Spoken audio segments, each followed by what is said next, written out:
Pessoal, boa tarde. Nós estamos aqui na terceira e última aula do módulo 2, Pentateuco. E nós vamos concluir o estudo que nós estávamos fazendo. Nós já falamos de introdução ao Pentateuco, já falamos de Gênesis e de Êxodo e Levítico. E hoje nós vamos concluir esta matéria, concluindo os dois últimos livros do Pentateuco, que é Números e Deuteronômio.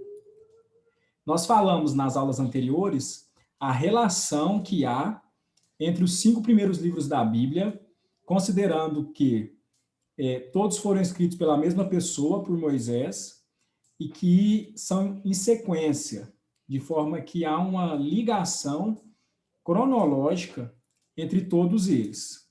Outro fato importante é destacar que cada livro ele tem um tema específico, um assunto principal, e hoje nós vamos abordar Levítico e Deuteronômio. Nós falamos sobre o livro de Êxodo, na aula anterior, de 2 acontecimentos importantes, que foi o livramento do Egito, e aí é bem no início do livro, Êxodo capítulo 1 começa falando que o povo estava sendo subjugado, porque havia um faraó que não conhecia a história de José, e uma geração toda de José havia morrido, então não havia mais consideração do Egito com o povo na terra de Gósen, né, com o povo de Israel. E então, no capítulo 2 de Êxodo, o povo já clama por libertação. Nós tratamos, em linhas gerais, como se deu essa libertação e alguns acontecimentos no livro de Êxodo, que é destacado na Bíblia. Dentre os acontecimentos está o grande livramento, a forma que saíram as 10 pragas, o porquê e tudo mais. E outro grande acontecimento é a entrega da lei de Deus no Monte Sinai. O povo fica aos pés do monte por muito tempo, a nação de Israel, e Moisés sobe ao monte, e no monte ele tem um encontro com Deus em que apresenta as leis de Deus. Apresentamos também o percurso que a nação de Israel passou ao sair do Egito, que é esse percurso aqui. Então, a nação de Israel, ela sai do Egito, ali nós temos no mapa, na parte superior, o delta do Nilo, do rio Nilo, e aí toda a nação do Egito. O povo sai daquele pedaço, atravessa o Mar Vermelho, bem nesse início aí na ponta, desce até o extremo da terra ali, onde fica o Monte Sinai, e fica no Monte Sinai um bom período.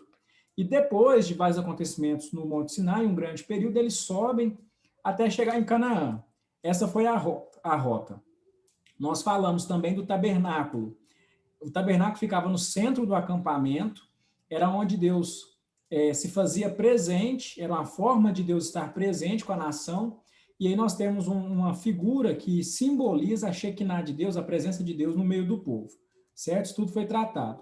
E por fim, nós encerramos, falando do livro de Levítico, falando a forma que Deus manteve a santificação do povo, que era através do sacrifício. Então, Deus apresentou as leis para o povo no livro de Levítico, e dentre as leis estavam apresentando ao povo a forma que eles deveriam serem redimidos dos seus pecados, que eram os sacrifícios. Mediante o sacrifício, vinha a santificação para a pessoa que havia pecado. Então, essa era a forma em que Deus mantinha com o povo a santificação permanente, certo? Então, vamos lá. Sobre o livro de Números, nós vamos tratar agora do livro de Números, ok? No livro de Números, nós vamos aprender diversas situações nesse livro.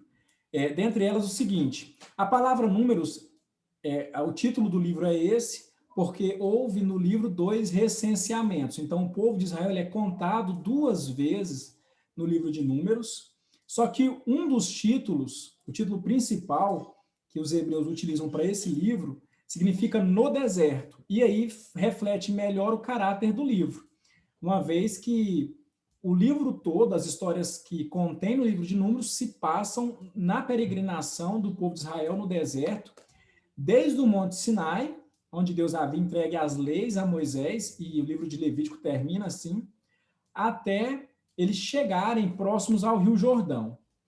Isso tudo nós nós aprendemos no livro de Números, ok?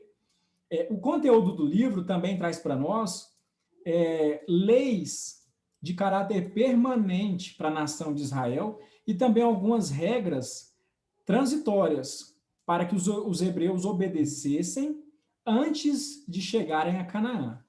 Nós falamos em aulas anteriores, a preocupação de Deus ela não começa quando as coisas estão estáveis, mas a preocupação de Deus, a importância de Deus para a nação de Israel, ela é permanente, não importa a situação. Então, o povo no deserto precisava de organização, e Deus, então, entrega organização para o povo, diversas leis que eles tinham que seguir. Eu quero destacar aqui alguns acontecimentos no livro de Números, e que é de conhecimento, creio eu, da maioria, mas eu acho que seria bom nós destacarmos, e caso vocês tenham alguma pergunta, algum comentário, podem falar. Eu quero destacar a rebelião de Miriam e Arão, que é no capítulo 12 de Números. A história nos diz que Miriam e Arão, eles se rebelam contra Moisés por ele ter casado com uma mulher, e por causa disso eles dizem, por que usa só você, Moisés, para falar? Porque Deus só fala através de você, não pode falar através de nós também, já que nós somos levitas também, somos seus irmãos, e nós sabemos o desfecho, né? Deus faz com que surja uma lepra em Miriam, Arão intercede a Moisés para que Moisés orasse, Moisés ora, Miriam é curada, e logo depois Miriam também morre mais à frente. Tem também a rebelião de Corá, Datã e Abirão, capítulo 16. Isso é só para retratar que Moisés não foi um percurso pacífico da saída do Egito até a chegada em Canaã. Então, teve diversas dificuldades com o próprio povo. A dificuldade para Moisés, ela não vinha de povos inimigos, ela vinha de povos, na verdade, ela vinha de dentro da tribo de Israel. Tem o capítulo 22, aquela história interessante da jumenta e Balaão. A história diz que Balaque era um rei dos Moabitas, e ele contrata Balaão, que era um profeta, um adivinho daquelas terras, para amaldiçoar a nação de Israel. Só que a Bíblia diz também que ele é convocado, Balaão, e tem algumas particularidades, mas o importante da história é que ele vai a caminho para poder falar maldição para o povo de Israel, só que Deus não permite. E aí, durante essa trajetória, ele está montado numa jumenta e Deus abre a boca da jumenta para alertar Balaão do perigo que ele estava correndo, em desobedecer ou no coração dele, no intento de talvez não obedecer a palavra de Deus. Então a Bíblia relata que, de fato, uma jumenta falou, e isso aconteceu. No capítulo 35 de Números, relata para nós as cidades de refúgio, e eu não sei se todos têm conhecimento, mas Deus, em Josué, livro de Josué, quando a terra ela é dividida entre a nação de Israel lá em Canaã, Deus permite, ou Deus orienta que existissem cidades de refúgio. O que são cidades de refúgio? Eram um total de 6. 3 cidades de refúgio do lado de Canaã e 3 cidades de refúgio além do Jordão, que era ali onde ficaram as tribos de Ruben, Gade e meia tribo de Manassés. Então, 3 cidades de cada lado. Essas cidades de refúgio, elas serviam para que o homicida, alguém tivesse matado outra pessoa, de forma não intencional, sem culpa, ele pudesse se refugiar nessas cidades para não morrer imediatamente. Lembrando que a lei de Deus dizia que quando alguém matasse outra pessoa intencionalmente, com o desejo de fazer-lhe mal, ele precisava morrer por esse crime, por este pecado. A pessoa morria. E qualquer familiar poderia matá-lo. Tinha o direito. Então, se alguém mata o meu irmão, eu tinha o direito, pela lei de Deus, de Moisés, de matar esse assassino em vingança, em pagamento pelo pecado, pela culpa, pelo crime. As cidades de refúgio serviam para quando essa morte acontecia de maneira involuntária. Então, por acidente, e pessoas que não tivessem rixa entre si.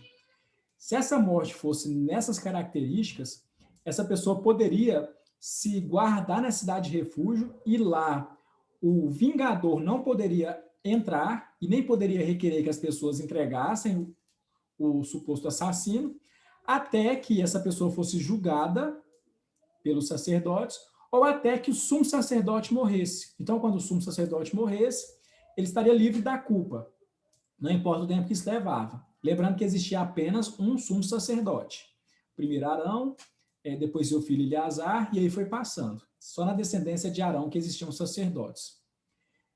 Mas, se essa pessoa que estava na cidade de refúgio, se ela corresse para outra cidade, a Bíblia diz, ou se ela saísse da cidade de refúgio, significava que ela poderia sim ser vingada pelo parente da vítima em que ela matou, certo?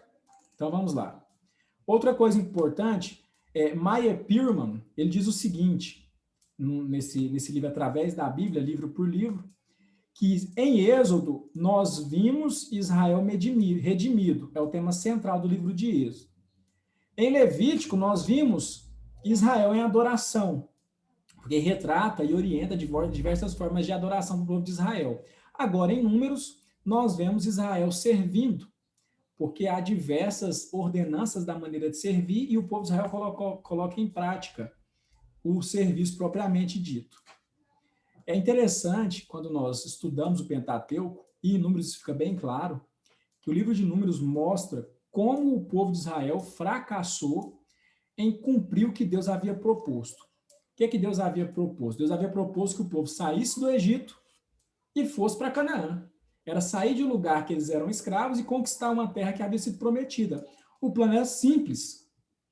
Contudo, o povo perece porque eles não conseguem cumprir essa simples missão, porque eles pecam reiteradamente, porque eles blasfemam contra o que Deus havia ordenado, e por causa disso, eles chegam até o limite e desejam voltar para o Egito.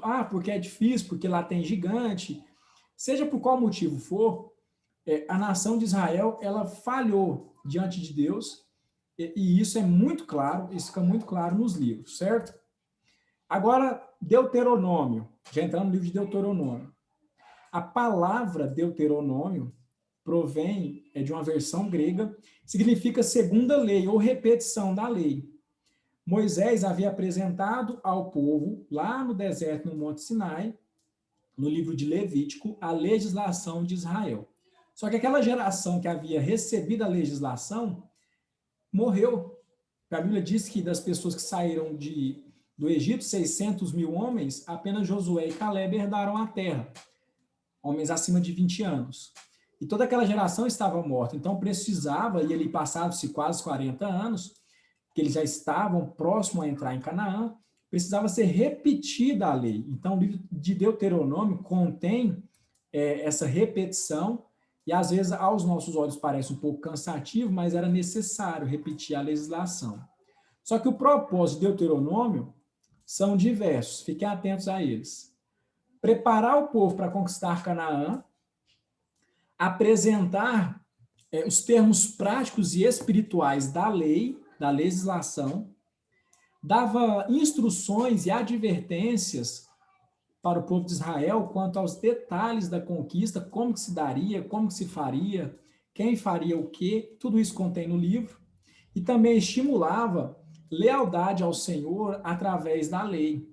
E Deuteronômio ele é muito importante, ele é repetido mais de 80 vezes no Novo Testamento, as leis de Deuteronômio.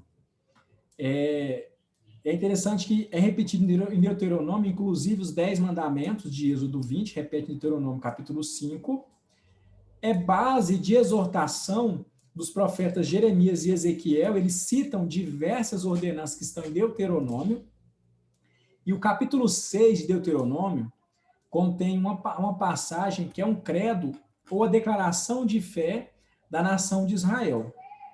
Deuteronômio, capítulo 6, versículo 4, que é esse aqui, ó, que é o que chamamos de Shema. Shema é ouça, do hebraico, tá? Então, Deuteronômio 6, capítulo 4 e 5, fala assim: ouça, ó Israel, o Senhor nosso Deus é o único Deus, ame o Senhor, o seu Deus, de todo o seu coração, de toda a sua alma e de todas as suas forças. Se vocês não ouviram, existe uma peça do mobiliário dos judeus chamada mezuzá. O versículo O capítulo 6 fala dessa declaração de fé, e Mezuzá é mencionada no versículo 9. Porque na declaração de fé fala que o povo de judeu eles tinham que declarar isso constantemente e gravar em suas casas. E fala que eles precisavam gravar isso nos umbrais, no lado direito das portas da casa, da sinagoga, do estabelecimento comercial, e os judeus fazem isso até hoje.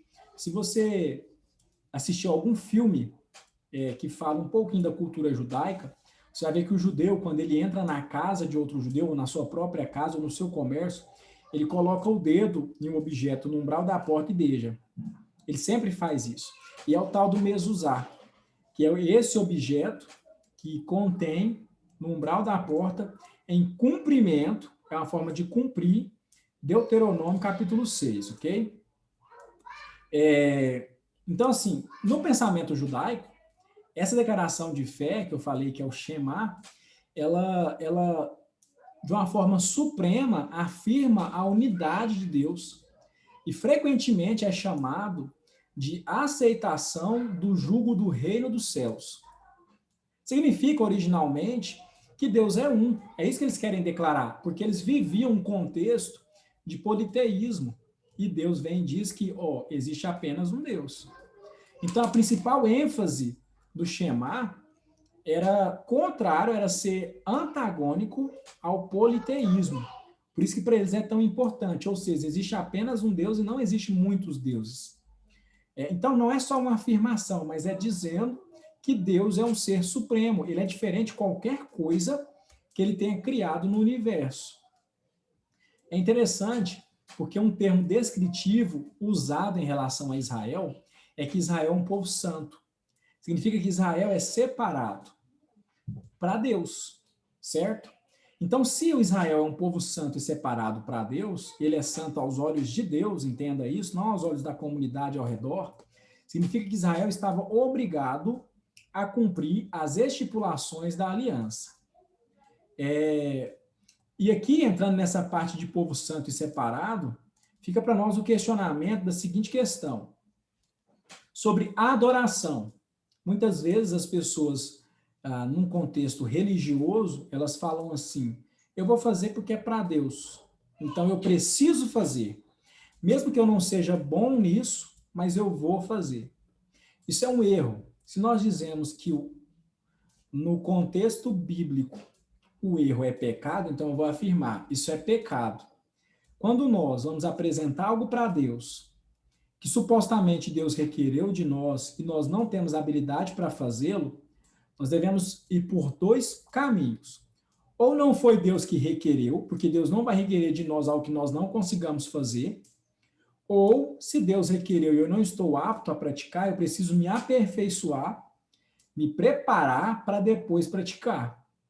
Então, quando eu ganho, vou dar um exemplo simples e claro, quando eu ganho uma oportunidade de cantar um hino na igreja, de ministrar a palavra, um estudo, de fazer um evangelismo, de coordenar um departamento, de fazer qualquer coisa, você vai ficar por conta de abrir igreja. E eu falo, eu não quero fazer, não sou bom para fazer, mas vou fazer porque é para Deus. Isso é um erro. Se é para Deus, tem que ser feito com maestria, tem que ser feito dando o nosso melhor. Isso é princípio básico de adoração. Isso Deus deixa claro no livro de Números. É preciso levar em consideração que a adoração, ela envolve dois fundamentos básicos. Quais são? Amor e gratidão. Então, quando nós falamos que a adoração tem um fundamento amor, significa que a atitude do adorador tem que ser uma atitude de amor a Deus, de amor às pessoas. E quando eu falo de gratidão, é que o adorador, ou quem vai fazer o serviço que Deus havia requisitado, ele está lembrando que Deus é quem libertou ele de algo. No caso de Israel, era lembrando que o povo havia sido libertado do Egito. Então, a libertação do povo do Egito fazia com que o povo, ou impelia o povo, a ser grato. Então, o povo de Israel, ele apresentava a Deus o serviço em amor e em gratidão. Deus é organizado. Se tem uma coisa que nós aprendemos no Pentateuco, é a organização de Deus.